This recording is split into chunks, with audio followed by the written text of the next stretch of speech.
मंडळी नमस्कार, मी विलास बडे घेऊन आलोय बडे मुद्दे। आज बडे मुद्दे मध्ये एका अतिशय संवेदनशील विषयावर आपण चर्चा करणार आहोत। हा विषय या देशाच्या लोकशाहीच्या दृष्टीने अतिशय महत्त्वाचा आहे। हा विषय सरन्यायाधीशांवर झालेल्या हल्ल्याचा आहे। आपल्याला कल्पना आहे की देशाचे सरन्यायाधीश भूषण गवई यांच्यावरती जो हल्ला झाला त्यानंतर देशभरात त्याच्याबद्दलची तीव्र प्रतिक्रिया उमटते। पण जेव्हा ती निषेधाची प्रतिक्रिया उमटते त्याच वेळी अप्रत्यक्षपणे हल्लेखोराच्या समर्थनाची सुद्धा बाजू घेतली जाते, समर्थन केलं जाते। त्यामुळे या दोन्ही बाजू समजून घेण्याचा, त्याबद्दल चर्चा करण्याचा आपण प्रयत्न करूया। आणि आजच्या बडे मुद्देचा चर्चेचा मुद्दा घेऊन आलोय। हा चर्चेचा मुद्दा आहे सरन्यायाधीशांवरचा हल्ला हा देशाच्या संविधानावरचा हल्ला आहे का? याबद्दलचं तुमचं मत नक्की नोंदवा। सगळ्यात शेवटी शो संपताना प्रेक्षकांना मी ते दाखवणार आहे की महाराष्ट्राची जनता नेमकी काय विचार करते। या चर्चेत सहभागी होण्यासाठी मान्यवर पाहुणे आपल्या सोबत आहेत। आपल्या सोबत शिवसेना उद्धव बाळासाहेब ठाकरे पक्षाच्या प्रवक्त्या सुषमाताई अंधारे असतील, भाजपचे प्रवक्ते विश्वास पाठक आपल्या सोबत असतील, कायदे तज्ञ बार असोसिएशनचे माजी अध्यक्ष ॲडव्होकेट गुणरत्न सदावर्ते सुद्धा आपल्या सोबत असणार आहेत। या चर्चेत सहभागी होण्यासाठी हिंदू महासभेचे अध्यक्ष आनंद दवे असतील, उजव्या विचारसरणीचे अभ्यासक बाळासाहेब सराठे असतील आणि कवाडे गट पीपल रिपब्लिकन पार्टीचे जयदीप कवाडे सुद्धा या चर्चेत सहभागी होणार आहेत। सगळ्या मान्यवरांशी आपण बोलूया, पण त्याआधी बघूया दिवसभरातले इतर काही महत्त्वाचे बडे मुद्दे। आता वळूया आजच्या चर्चेच्या मुद्द्याकडे। मंडळी, या देशात पहिल्यांदाच असं घडलं की देशाच्या सर्वोच्च न्यायालयाच्या सरन्यायाधीशांवर हल्ल्याचा प्रयत्न झाला। हा हल्ला प्रत्येक भारतीयाला व्यथित करणारा, संताप आणणारा आहे। इथल्या न्याय आणि संविधानाच्या मूल्यांचा भंग करणार आहे। भारताच्या संविधानात न्याय व्यवस्था ही लोकशाहीची मुख्य आधारस्तंभ आहे। अनुच्छेद 124 नुसार नेमणूक झालेले मुख्य न्यायाधीश हे संविधानाचे संरक्षक आणि व्याख्याकार आहेत। त्यामुळे त्यांच्यावरचा हल्ला हा न्यायपालिकेच्या स्वातंत्र्यावर, संवैधानिक मूल्यांवर थेट प्रहार आहे। हा हल्ला तिच्या प्रतिष्ठेवरचा आणि लोकशाहीवरचा थेट आघात आहे। भारतीय लोकशाहीत मतभेद, निषेध व्यक्त करण्याचे कायदेशीर मार्ग आहेत, पण अशा प्रकारे हल्ला करणं हे विकृती आहे। त्यामुळे हल्ला करणाऱ्यांच्या विरोधात देशद्रोहाचा गुन्हा दाखल करावा अशी मागणी विरोधकांकडून केली जाते। कारण हा हल्ला केवळ एका व्यक्तीवरचा नाहीये, तर इथल्या सबंध न्याय व्यवस्थेवरचा हल्ला मानला जातोय। त्याचा देशाच्या पंतप्रधानांपासून ते थेट सामान्य माणसापर्यंत सगळ्यांनी तीव्र निषेध केला। पण ज्या 71 वर्षीय राकेश किशोर नावाच्या वकिलानं हा हल्ला केला त्याला याचा कसलाही पश्चाताप नाहीये। उलट हे देवानं घडवल्याचं वक्तव्य हल्लेखोराने केलं। खजुराहो मंदिरातील विष्णू मूर्तीच्या प्रकरणातील टिप्पणीवरचा संताप म्हणून त्यानं हल्ला केल्याचं कळतंय। प्रश्न हल्लेखोराचाच नाहीये, सरन्यायाधीशांच्या त्या टिप्पणीवरून नाराज झालेल्या काही हिंदुत्ववादी संघटनांनी सुद्धा हल्ल्याचं अप्रत्यक्ष समर्थन करायला सुरुवात केली आहे। हल्लेखोराची भावना आणि धार्मिक विचार लक्षात घ्या असा तर्क मांडला जातोय। गवई पहिले दलित सरन्यायाधीश आणि बौद्ध न्यायाधीश असा प्रचार का केला जातोय? सरन्यायाधीश संविधानानुसार वागले नाहीत असे आक्षेप नोंदवले जात आहेत। शिवाय हिंदू धर्मीयांच्या देवतांबद्दल जे वक्तव्य सरन्यायाधीशांनी केलं त्यावर का बोललं जात नाही असा सवाल सुद्धा हिंदुत्ववादी संघटनांकडून विचारला जातोय। पण या सगळ्यात सरन्यायाधीश भूषण गवई यांनी जो संयम दाखवला तो वाखाणण्याजोगा आहे। ही घटना सामाजिक माध्यमांवरून पसरलेल्या चुकीच्या माहितीमुळे उद्भवल्याचं त्यांनी म्हटलं। हल्ल्याच्या प्रयत्नानंतर सुद्धा सरन्यायाधीशांनी कणभरही विचलित न होता शांतपणे सुनावणी सुरू ठेवली। हल्लेखोराला शिक्षा करणं शक्य असताना सुद्धा त्यांनी त्याला सोडून दिलं। त्यांची ही वर्तणूक संविधानाच्या आदर्शांना साजेशी राहिली, त्याचं कौतुकच। पण या हल्ल्याच्या निमित्तानं प्रश्न उपस्थित होतोय की सरन्यायाधीशांवर झालेल्या हल्ल्याचा प्रयत्न लोकशाही आणि भारतीय संविधानावरचा हल्ला आहे का? आणि यातून काही मूलभूत सवाल निर्माण झालेले आहेत, ज्याची आज आपल्याला चर्चा करायची आहे। बडे मुद्देच्या माध्यमातून आपण सवाल उपस्थित करतोय। सरन्यायाधीशांवरचा हा हल्ला लोकशाहीवरचा हल्ला आहे का? याबद्दलचं तुमचं मत सुद्धा तुम्ही नोंदवू शकता। शेवटी सगळ्यात मी त्याचा पोल दाखवणार आहे। न्यायपालिकेच्या स्वातंत्र्यावर आणि प्रतिष्ठेवरचा हा आघात आहे का? सवाल आज बडे मुद्देच्या माध्यमातून आपण उपस्थित करतोय। मतभेद व्यक्त करण्यासाठी बेकायदा कृती नेमकी कशासाठी? तुम्ही तुमचं मत, तुमचा विरोध संविधानिकरित्या नोंदवू शकता, मग हल्ल्याचा प्रयत्न कशासाठी? हा वैचारिक पराभव आहे का? हल्ल्याचं समर्थन करणं कितपत योग्य आहे? कारण एक प्रकारे बेकायदेशीर कृतीचं सुद्धा समर्थन केलं जातंय का, हा सवाल आपल्याला विचारायचा आहे. जे समर्थन करतायत त्यांना आपण ते विचारूया. सरन्यायाधीशांनी खरंच भावना दुखावल्या का? आणि आज घटनात्मकरित्या पदावर असलेल्या व्यक्तीकडून अशा प्रकारचं वक्तव्य करणं हे चुकीचं आहे का? त्याबद्दलचा प्रश्न सुद्धा आपण विचारणार आहोत. पण या अतिशय संवेदनशील मुद्द्यावरती आपण बोलणार आहोत, चर्चा करणार आहोत आणि त्यासाठी मान्यवर पाहुणे आपल्यासोबत आहेत. आपल्यासोबत या चर्चेत सहभागी होण्यासाठी भाजपचे प्रवक्ते विश्वास पाठक आहेत. आपल्यासोबत हिंदू महासंघाचे अध्यक्ष आनंद दवे आहेत. आपल्यासोबत उजव्या विचारसरणीचे अभ्यासक बाळासाहेब सराटे आहेत. आपल्यासोबत कवाडे गटाचे जयदीप कवाडे सुद्धा जोडले गेलेले आहेत. मी सगळ्यांचं स्वागत करतो. आणि थोड्याच वेळात आपल्यासोबत कायदेतज्ञ ॲडव्होकेट गुणरत्न सदावर्ते असतील, जे बार काउन्सिलचे अध्यक्ष सुद्धा होते, आणि शिवसेना उद्धव बाळासाहेब ठाकरे पक्षाच्या प्रवक्त्या सुषमाताई अंधारे सुद्धा आपल्यासोबत थोड्याच वेळात जोडल्या जातील. पण मी चर्चेची सुरुवात करणार आहे ती जयदीप कवाडे यांच्यापासून. जयदीपजी, माझा आवाज येतोय?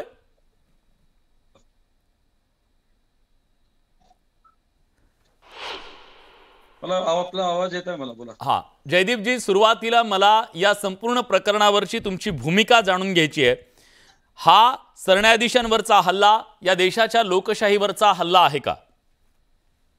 निश्चितपणे भारताचे मुख्य सरन्यायाधीश भूषणजी गवई यांच्यावर झालेला जो प्राणघातक हल्ला आहे, या हल्ल्याचा मी या देशाचा एक जबाबदार नागरिक म्हणून मी जाहीर निषेध करतो. आणि खऱ्या अर्थानं जो वकील होता, राकेश किशोर नावाचा जो वकील होता, ज्यांनी अशा प्रकारचा हल्ला केला, त्याच्यावर मोठी कारवाई न्यायमूर्ती भूषण गवईंना करता आली असती. पण न्यायमूर्ती भूषण गवई हे परमपूज्य डॉक्टर बाबासाहेब आंबेडकरांना आपला आदर्श मानतात, देशाच्या संविधानाला आपला आदर्श मानतात. म्हणून त्यांनी मोठ्या मनानं अशा नालायक वकिलाला त्याच्यावर कोणतीही कारवाई करू नका, त्याला सोडून द्या, असे आदेश दिलेत. खऱ्या अर्थानं अशा प्रकारचे ज्या वकिलांच्या डोक्यात जातीयवादाचे किडे वळवळत आहेत, अशा वकिलांना या देशात राहण्याचा अधिकार नाही, हे मी मानतो. ठीक आहे. बाळासाहेब, मला सांगा, एक प्रकारे हा जो हल्ला झाला त्या हल्ल्याच्या नंतर एक आवाज असा सुद्धा आहे की सरन्यायाधीशांच्या कृतीच्या नंतर उमटलेली ही प्रतिक्रिया असं मानलं जात आहे. तुम्ही या हल्ल्याकडे कसं पाहता? खरंच या हल्ल्याचं एक प्रकारे अप्रत्यक्षपणे जे समर्थन केलं जात आहे त्याबद्दल तुमचं काय म्हणणं आहे? एक स्पष्टपणे सांगतो की सरन्यायाधीशांवर जो बूट फेकण्याचा प्रयत्न केला गेला तो पूर्णपणे निषेधार्ह आहे. त्या व्यक्तीने जो कायद्याच्या चौकटीत गुन्हा केलेला आहे त्याबद्दल त्याला शिक्षा झालीच पाहिजे आणि त्याचा निषेध मी तीव्र स्वरूपात त्याचा निषेध करतो. परंतु ज्या न्यायाधीश महोदयांच्या अपमानाबद्दल आपण बोलताय, त्यांचा पहिला अपमान तर बाबासाहेब आंबेडकरांच्या पंतू सुजात आंबेडकरांनी त्यांची निवड झाल्या केलेला आहे, आपण लक्षात घेतलं पाहिजे ना. बरं, हा एक मुद्दा आपण सहज जाता जाता सांगतो. दुसरा मुद्दा असा की न्यायमूर्ती जे आहेत गवई साहेब यांना विष्णूबद्दल वाह्यात कॉमेंट करण्याचा अधिकार संविधानाने दिलेला आहे का? ज्या पद्धतीने ते बोलले की तुम्ही आमच्याकडे कशाला आले, तुम्ही विष्णूच्या मूर्तीसमोरच मेडिटेशन करा, तुम्ही भक्त आहात तर तुम्ही त्यांनाच तुमचा प्रश्न सोडवायला सांगा. हे जे आहे हे संविधानाने दिलेल्या घटनेने दिलेल्या चौकटीच्या बाहेर जाऊन बोलणं आहे. त्या केसमध्ये हे बोलणं कुठल्याही पद्धतीने आवश्यक होतं का, हे आपण सगळ्यांनी पहिल्यांदा प्रश्नचिन्ह उपस्थित केला पाहिजे. दुसरी गोष्ट, ज्याची जास्त जबाबदारी त्याला शिक्षा जास्ती व्हायला पाहिजे. मुळामध्ये असं आहे की संविधानाच्या सर्वोच्च पदावर बसून सुद्धा एखादा कोणीतरी कुठल्या तरी जातीचा असतो का, एखादा कुठल्या तरी धर्माचा असतो का? बिलकुल नसतो. कारण तो सर्वोच्च संविधानाच्या पदावर बसलेली व्यक्ती आहे. त्यांनी संविधानाची सेक्युलरिझमची चौकटच पाळली पाहिजे ना. त्यांनी कशाला एखाद्या धर्माच्या देवाबद्दल अशी टिप्पणी केली पाहिजे? तर बिलकुल केली नाही पाहिजे. त्यांनी त्यांची संविधानिक सेक्युलरिझमची चौकट ओलांडलेली आहे, हे सगळ्यांनी मान्य पहिल्यांदा केलं पाहिजे. कारण या देशामध्ये संविधानाची चौकट न्यायाधीशाला पण लागू आहे, हे पहिला मुद्दा आहे. आणि दुसरी गोष्ट, त्यांनी एकदाच नाही बोललेले. राहुल गांधी जसे परदेशात जाऊन देशाच्या धोरणांचा कुठेतरी त्याच्यावरती अपमान करतात, तसं या न्यायाधीश महोदयांनी मॉरिशसला जाऊन 3 दिवसापूर्वी या देशामध्ये बुलडोजर राज चालणार नाही अशा पद्धतीची टिप्पणी केली त्यांनी. एक्झिक्युटिव्हच्या मध्ये इंटरफेरन्स केलेला आहे. हा योगायोग नाहीये. कारण बरेलीमध्ये ते त्या ठिकाणी जी अनधिकृत गोष्टीची पाडापाडी चालू आहे, त्याच बरेलीचे ते वकील आहेत राकेश किशोर नावाचे. राकेश किशोर हे कुठल्याही चळवळीतला कार्यकर्ता नाहीये, कोणाशीही संबंधित नाहीये. एक हिंदू सश्रद्ध व्यक्ती ती आहे. 72 वर्ष त्यांचं वय आहे. सुप्रीम कोर्टात ते वकिली करतात आणि त्यांना शिक्षा झाली नाही असं कोण म्हणतं? त्यांची इमिजिएट वकिलीची सनद जप्त करण्यात आली. त्यांना कुठलंही त्या ठिकाणी म्हणणं मांडायला संधी दिलेली नाहीये. त्यांना त्या ठिकाणी आता इव्हन दिल्ली हायकोर्टातली त्यांची सनद ते अधिकार काढून घेण्यात आलेले आहेत. म्हणजे त्यांना शिक्षा दिली नाही असं नाही, त्यांनी कायदेशीर प्रक्रियेतून शिक्षा दिली नाही, हा पण मुद्दा आपण लक्षात घेतला पाहिजे. मग तेव्हा संविधान कुठे जातं? त्यामुळे नागरिक म्हणून आपण कसाबला सगळ्या संधी देतो. आणि राकेश किशोर एक सज्जन माणूस आहे, कुटुंब वत्सल माणूस आहे, कोर्टात ते बसलेले आहेत. सज्जन माणूस बूट काढून हाणतो का सर? सर सज्जन माणूस बूट काढून हाणतो का? केलेला आहे. प्राणघातक हल्ल्याचा तर सुतराम शक्यता नाहीये त्याच्यामध्ये. सगळ्यांसमोर त्याने निषेध म्हणून बूट फेकलेला आहे, हे त्याने मान्य केलेलं आहे. हे सगळ्यांनी त्याचा निषेध पण केलेला आहे. नाही सर सर सर तुम्हाला त्याचं गांभीर्य तुमच्या लक्षात आलंच असेल, याच्याबद्दल कुठलं दुमत नाहीये. पण त्या सगळ्याला सज्जन म्हणणं हे कितपत योग्य, हाही मला प्रश्न पडलेला आहे. त्याचं कारण असं आहे की त्याने हिंदू धर्मीय म्हणून त्याच्या भावना दुखवल्या गेलेल्या आहेत. त्याच्यावर कुठलाही गुन्हा अद्याप दाखल झालेला नाही मागच्या आयुष्यामध्ये. त्याने कोणतेही घटनात्मक किंवा असं कृत्य केलेलं नाही की त्याला तुम्ही दुर्जन म्हणावं. त्यामुळे तो सज्जनच आहे. ठीक आहे, सुषमाताई आपल्यासोबत जोडले गेलेले आहेत. सुषमाताई, ऐकलं तुम्ही, उजव्या विचारसरणीकडून अप्रत्यक्षरित्या समर्थन केलं जाते या सगळ्याचं, म्हणजे त्या व्यक्तीचं म्हणतोय, कृतीचं नाही. मी करेक्ट करतो सर, मी अजिबात त्याच्यात हे करणार नाही, त्या लबाडी आपल्याला जमत नाही. जे आहे ते आहे, त्या व्यक्तीचं समर्थन केलं जातंय. काय म्हणायचं याला? पहिल्यांदा तर न्यूज 18 लोकमतचे मी आभार मानते की चला किमान एका वाहिनीला तरी वाटलं की 72 तासाने का होईना या विषयावर चर्चा करणं गरजेचं आहे. सो तुमचा आभार आणि अभिनंदन. आता जरा मुद्द्याकडे येऊया. ज्या पद्धतीने आता मांडणी झाली, खरं तर पॅनलमध्ये 3 उजव्या विचारसरणीची लोक बसलेली आहेत आणि 3 विरुद्ध 2 अशी एकूण मांडणी, म्हणजे जसं उजव्या विचाराचं बहुमत कसं होईल याचं व्यवस्थित याचं समीकरण आहे.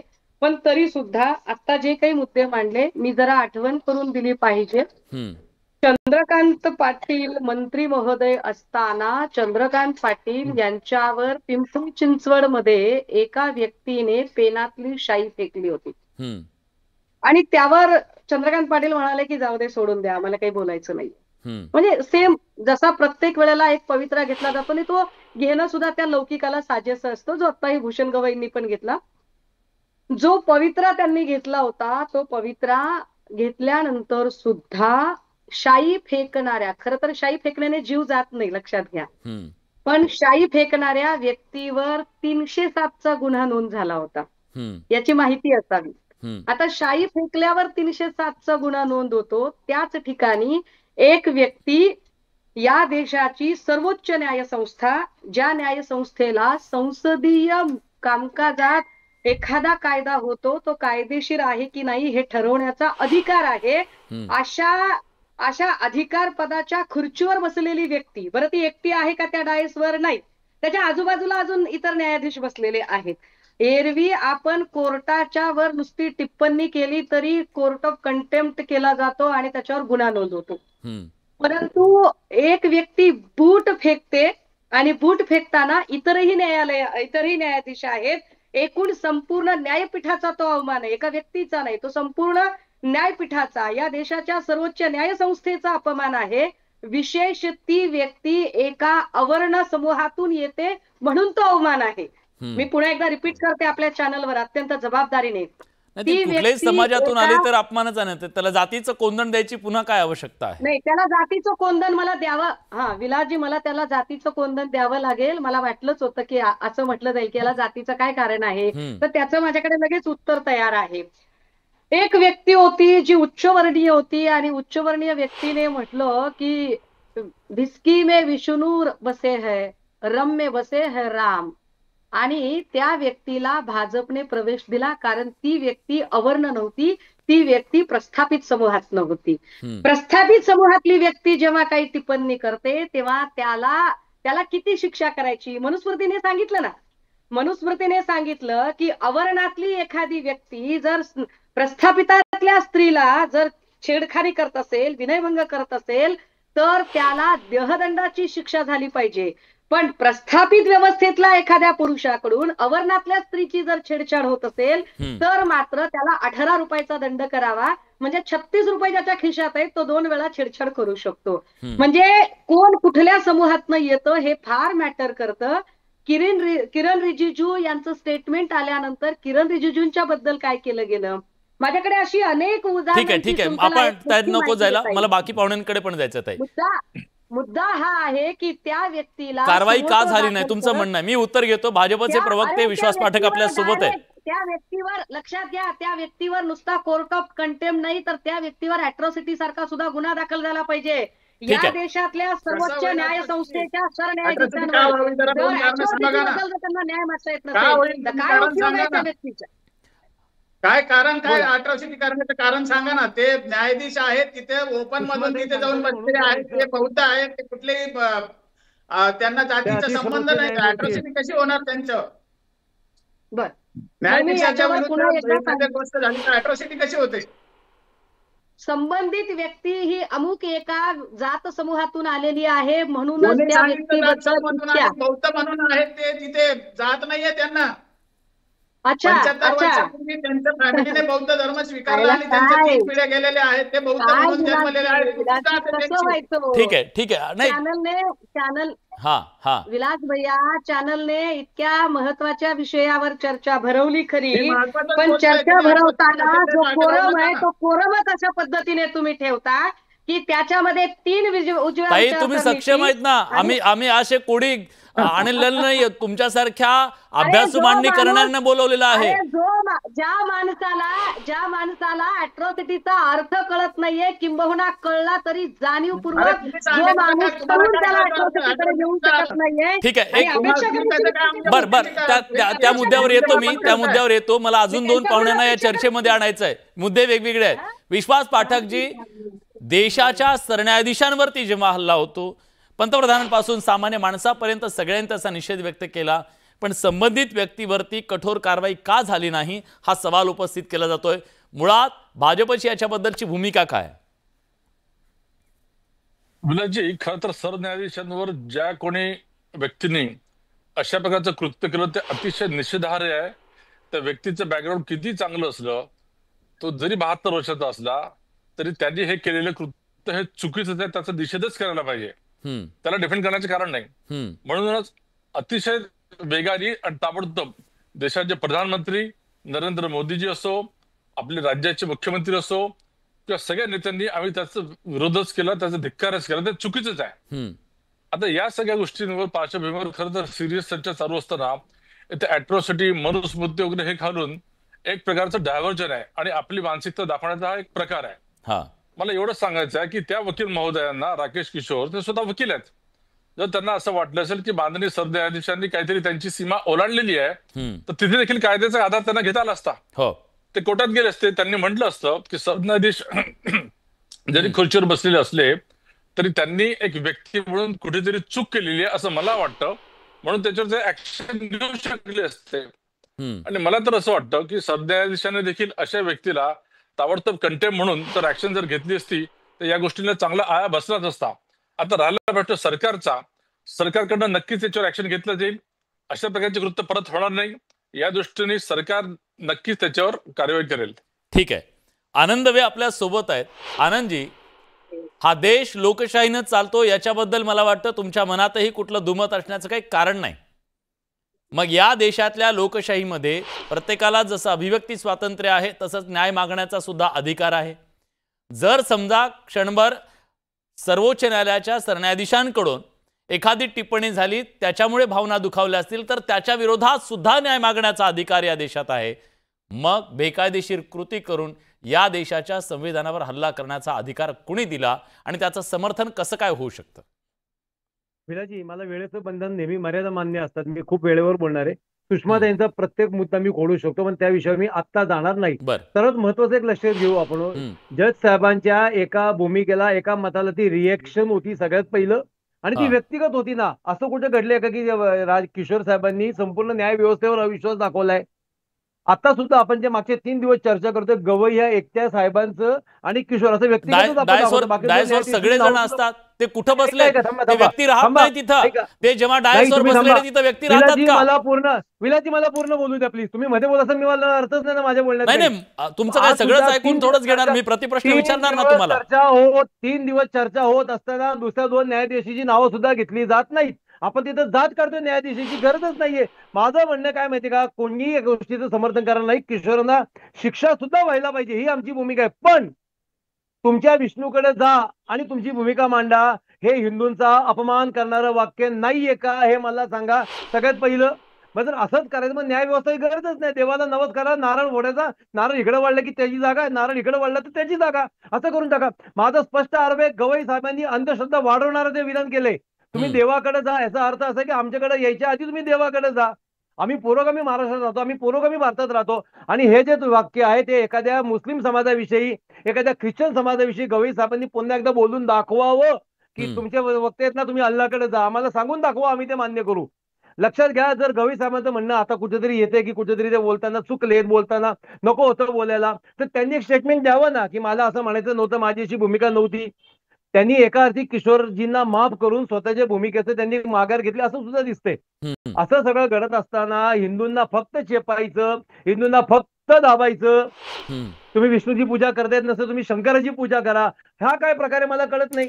मी कोणाची पूजा करायची माझी भूमिका आहे। मी विचारतो जयदीप आपल्या सोबत आहेत। विलाजी थांबा, माझा कायद्यावर विश्वास आहे म्हणून तुम्ही कोर्टात गेलोय ना। मग त्या वकिलांनी कोर्टात जायला का कोणी रोखलं होतं? या देशात असं आहे का संविधान? अपमान केलाय, वकिलाच्या न्यायबुद्धीचा सुद्धा अपमान झालेला आहे तिथं। लोकशाहीवर हल्ला निश्चित आहे, न्याय व्यवस्थेवर हल्ला निश्चित आहे। हे परत घडू नये म्हणून त्यांना कठोर शिक्षा देण्यात यावी। पण न्यायमूर्तींनी सुद्धा परमेश्वर नाहीत, ते देव नाहीत, ते माणसंच आहेत। हिंदूंच्या भावना दुखवायचा अधिकार कोणालाही नाही। मी विचारतो, जयदीप कवाडे आपल्या सोबत आहे। जयदीपजी, संवैधानिक पदावर बसून धार्मिक भावना दुखावल्या गेल्या याच्याबद्दलची नाराजी प्रचंड आहे। तुम्हाला वाटतं का की इथं जेव्हा आपण न्यायदान करत असतो तेव्हा ह्या सगळ्या बाबींची काटेकोर काळजी सुद्धा घेतली गेली पाहिजे? निश्चितपणे मला वाटतं की ज्या प्रकारे शिवसेनेच्या नेत्या आमच्या भगिनी आदरणीय सुषमाताई अंधारे यांनी सांगितलं की सर्वोच्च न्यायाधीशावर जर का अशा प्रकारचा हल्ला होत असेल तर त्याच्यावर कायदेशीर कारवाई झालीच पाहिजे। आणि आमची रिपब्लिकन चळवळीची किंवा आंबेडकरी चळवळीची अशी आग्रही मागणी, आम्ही आक्रमक आहोत की असे जे वकील असतील, राकेश किशोर सारखे जे वकील असतील, याच्यावर अॅट्रॉसिटीचा गुन्हा दाखल झाला पाहिजे। आणि अशा लोकांवर देशद्रोहाचा गुन्हा दाखल झाला पाहिजे। कारण सर्वोच्च न्यायालयावर पदावर बसलेल्या व्यक्तीवर जर का अशा प्रकारे हल्ला होत असेल तर हा देशाच्या संविधानावर हल्ला आहे, हे मी मानतो। मी परत एकदा राकेश किशोर सारख्या नालायकांचा जाहीर निषेध करतो आणि याच्यावर देशद्रोहाचा गुन्हा दाखल झाला पाहिजे, अॅट्रॉसिटीचा गुन्हा दाखल झाला पाहिजे, अशी आग्रही मागणी करतो।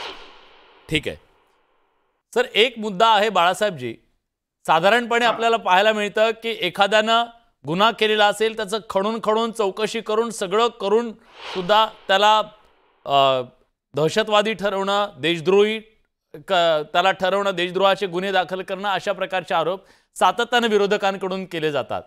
इथं तर थेटपणे सर्वोच्च न्यायालयाच्या सरन्यायाधीशांवरती हल्ला केलेला आहे, त्याला काही पुराव्याची सुद्धा आवश्यकता नाही, समोरच सगळ्यांच्या जगजाहीर झालेला आहे। मग देशद्रोहाचा गुन्हा दाखल व्हायला काय हरकत आहे? तुम्हाला काय वाटतं? प्रश्न लक्षात घ्या की त्याने देशाच्या विरुद्ध काय कृत्य केलेलं आहे। हेही आपल्याला तपासावं लागेल. एक गोष्ट सरन्यायाधीशांवरती दुसरी हल्ला गोष्ट हा त्यांनी होऊ माननीय शकत नाही. सरन्यायाधीशांच्या इथं समोर कुठल्या नेत्यांच्या विरोधात बोललं तरी त्याच्यावरती देशद्रोहाचा गुन्हा दाखल केला जातो. अहो मग तुम्ही त्याच्याबद्दल बोलतोच ना. आपण कुठे त्याचं समर्थन करतो त्या गोष्टींचं. पहिला मुद्दा घ्या लक्षात की तिथे सर्वोच्च न्यायालयामध्ये रजिस्ट्रार आणि सर्वोच्च न्यायालयाचे न्यायमूर्ती असताना आपण त्यांना काय शिकवायची काय गरज आहे? त्यांनी त्यांच्यावरती जे घटनात्मक तरतुदी किंवा ही जे दंडसंहिता आहे त्याच्या सर्वोच्च अंतर्गत न्यायालयाच्या मुख्य कालपर्यंत कारवाई न्यायाधीशावर करायला हल्ला पाहिजे. होणं त्याचा विरोध केला म्हणजे कोणी? हा देशाच्या संविधानावर झालेला हल्ला आहे. अशा संविधानाचा लोकांवर काय अॅट्रॉसिटीज संबंध आहे? आणि संविधानावर देशद्रोहाचा गुन्हा हल्ला तर दाखल झालाच सर्वोच्च पाहिजे. न्यायमूर्तींनी केलेला हल्ला आहे. त्यांनी कशाला सेक्युलरिझमच्या चौकटी बाहेर एक जाऊन गोष्ट टिप्पणी लक्षात करायला पाहिजे ठेवली होती? पाहिजे. पहिला जे तर माझे त्या मित्र ठिकाणी डिबेट करत संविधानावर असतील हल्ला त्यांना मला सर्वोच्च एवढंच न्यायालयाचे सांगायचं आहे सर्वोच्च की न्यायाधीशांनी आम्ही केलेला. प्रथम ठीक आहे, भारतीय बाळासाहेब आणि मी उत्तर शेवटी घेतो. आम्ही हा. भारतीय आहोत. कोणीही जातीचा मला आणि बोलू द्या धर्माचा आधी. आधार घेता कामा नये. हा. वी आर फर्स्टली अँड जातीचा लास्टली वी आणि आर इंडियन्स. धर्माचा आधार याच्यासाठी घ्यावा लागतो कारण सरन्यायाधीशांनी धार्मिक टिप्पणी केलेली आहे. त्यांच्याकडे बघायला गेलं नव्हतं, बोलायला फर्स्टली गेलं वी आर नव्हतं. इंडियन्स अँड पहिला लास्टली मुद्दा वी हा आर आहे इंडियन्स. की परमपूज्य डॉक्टर बाबासाहेब आपण आंबेडकर बोलले होते की पहिल्यांदा हे आम्ही लक्षात प्रथम घ्या. भारतीय आणि एक मिनिट शेवटी एक आम्ही मिनिट भारतीय आहोत. बाळासाहेब येतो मी तुमच्याकडे. हा. हा मला आंबेडकर त्यांचं बोलले म्हणणं होते ऐकू ते द्या. 25, 26, 27 ला बोलले होते, 56 ला नव्हते बोलले. हे लक्षात घ्या. ठीक आहे. पहिल्यांदा मुद्दा मला बोलू द्या. हा. याच्यावरचं पटकन. आपण सोल्युशन कडे जायला पाहिजे. आणि याच्यावर जर तुम्ही असं जर भावना भडकवण्याचा कार्यक्रम केला आणि पुन्हा कोणाच्या तरी भावना दाबण्याचा कार्यक्रम केल्याने हा प्रश्न सुटणार नाही. एक जबाबदार नागरिक म्हणून मला असं वाटतं की सर्वोच्च न्यायालयाच्या खऱ्या न्यायव्यवस्थेला अर्थानं कोणते कलम या लावावे, देशाच्या पण बाळासाहेब उद्या जर प्रत्येक जण अशीच प्रतिक्रिया द्यायला लागला तर या देशामध्ये अराजक निर्माण होईल ना. या देशात कायद्याचं राज्य आहे की कशाचं राज्य आहे? माझ्या भावना कशावर, तुमच्या भावना, याच्या भावना, त्याच्या भावना, असं कसं होऊ शक्य आहे? सुषमाताई, भूषण गवईंवर झालेल्या हल्ल्याचा बद्दल डिबेट घेतलेली आहे. सुषमाताई, त्यांनी चर्चा केलेली आहे. तुम्ही सुप्रीम कोर्टाला मला अपेक्षा आहे की मी हा अपेक्षा हा करते प्लीज की सुषमाताईंना मी बोलू द्या आता. माझी अपेक्षा आहे की मी बोलत असताना सराटे मध्ये मध्ये करणार नाहीत आणि सराटे पूर्ण ऐकून घेतील. मी सराटेंचं बोलणं चालू असताना अजिबात त्यांना डिस्टर्ब केलं हा नाही. ताई बोला बोला. मला असं वाटतं सराटे आणि दवे दोघंही गोंधळलेले आहेत. एकीकडे सराटे किंवा दवेंचं असं सराटेंचं असं म्हणणं आहे की तुम्ही कशी काय जात शोधून काढताय बरं? ते न्यायाधीश आहेत, संपला विषय, ते न्यायाधीश आहेत, जात शोधून काढू नका.